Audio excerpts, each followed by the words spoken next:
Hello there. Hi there, this is David and Alexander with Brazil, USA, and beyond. Today we're going to talk about how to structure investment for maximum protection and return on investment. We're going to compare personal ownership versus a corporate ownership, a holding company, and assets protection strategy. So you're buying property in Brazil. The way you structure investment can protect your assets, lower your taxes, and boost your returns. We're going to show you the smart way for international investors in Fortaleza and Brazil on how to strategize to open your company correctly. So many foreigners buy property in their own name. We bought this we have done that too. I mean, we have not opened a company in Brazil, and we have 4 properties in Brazil. And now that we learn more about it, we learn that we could be exposed to more legal risks in tax planning and make it tax planning harder. And when I'm saying this, I mean that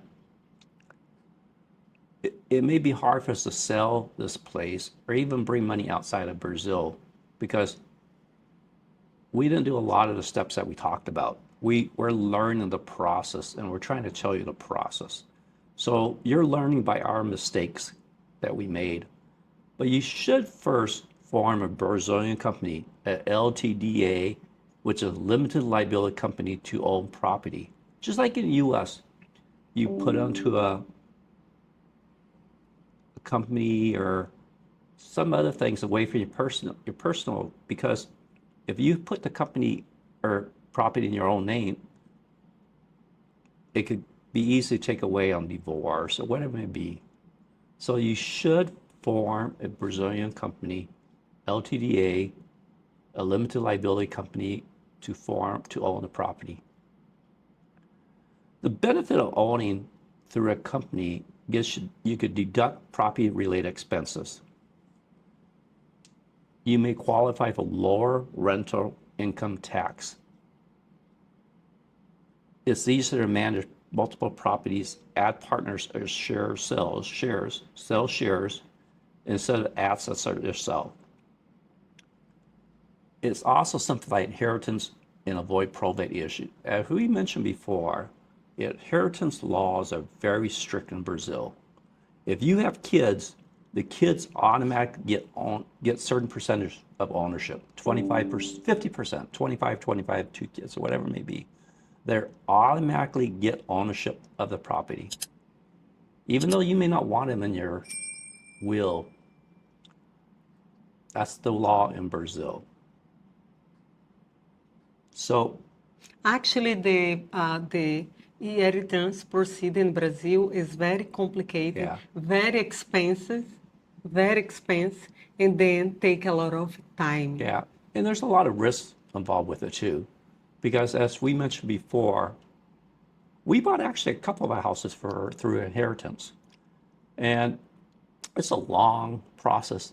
It could take years and years, And then take a risk. and you take a risk, but it limits our ability to sell the place too, mainly with my type of green card I have and my CPF, as we talked about before.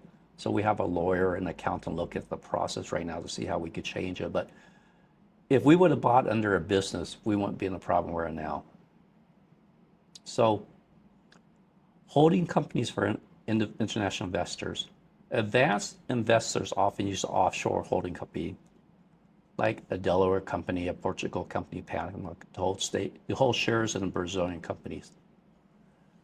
This could offer you some privacy, tax deferrals, easy assets transfers, but it needs to be carefully planned with local and international tax advisor. Brazil is very strict.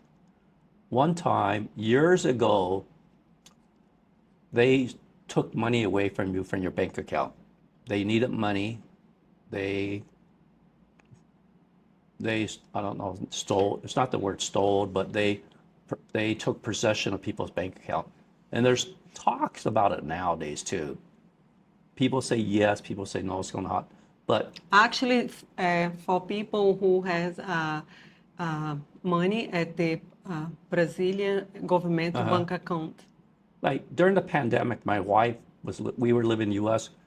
and the government took possession of her retirement account, and so it was about 500,000 reals, but yeah, so the government in Brazil can take possession of your accounts in Brazil. They did it before from your bank accounts.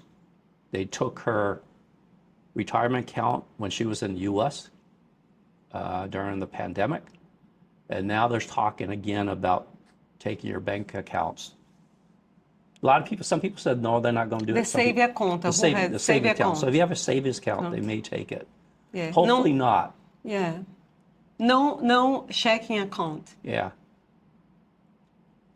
So access protection strategy is use separate identities for different projects. Do not mix personal funds with investment cash flow. Add liability insurance and consider shareholders' agreement that protects your voting right and exit option. I mean, structures matter. One small change today can save you thousands down the road. So it's very imperative that you form a limited liability company, a LTDA, which gives you ability to write off stuff. In Brazil, you'll find out that I'm from the US, so I know how the US works. I have a company in Brazil. You pay taxes off your revenue. You cannot deduct any expenses. So, which is hard to understand that they want money from your revenue, but if you lose money, they don't care. I mean, that's the You way I can look. make a business expense deduction, but You got to have a corporation, yeah, correct? Through a yeah, corporation. exactly. So, LTJ, you cannot do yeah. that. So this is a very short video, but as we mentioned, the best thing to do as a foreigner is open your own company through either investments with other people or open a limited liability company. We talked about how to do it before. It's not that hard. It costs about $500 and takes a month to do.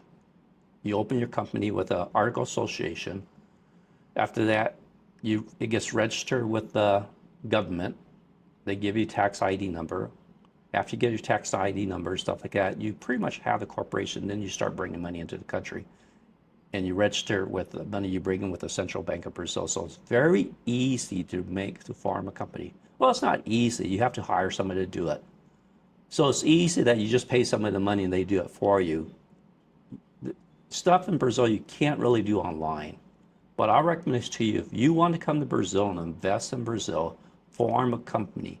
Do not put in your name. We're in the process of taking stuff out of our name and put in the company also, because if something happens to me, even though I have a wife, my kids have ownership to everything I have. Even though the kids will get it eventually, I have to make sure my wife survived at this point in time. But so, and plus, I think other people that you may not want to get your property may get it also. Even though we have wills in the U.S. and stuff like that, I don't know. Do you have a will in Brazil? We do. We do, but it sounds like the Brazilian governments for property do not care about your wills. Yeah, do not. Yeah. So They try to pass a new law that Yeah. if you have the properties, when you inheritance, the property is going to go to the government. They are Yeah. trying to pass Yeah. the bill, which doesn't mean they're going to pass it. Yeah, they're Right gonna now, pass. Brazil, with the current political structure in Brazil, which is very socialist, they want to. The 1% of Brazilians run the country. They have the most money. And they're trying to break it up to where they're trying to bring up the middle class. And the best way to do that is take away from the rich, make it to less. And so that's what they're thinking about. And hopefully they don't do that. But you never know. So the next video is number 8, which is, can you own beachfront property in Brazil? Well, and we talked about that before too and stuff like that. But we'll go into more detail and stuff like that. But But if you want to invest in Brazil, open a company and do it the correct way. We have made mistakes and we learn from it, and we want you to be educated in our mistakes because every place is different. And please like and subscribe and have a great day, and God bless you. Thank you. See you next video. Bye bye.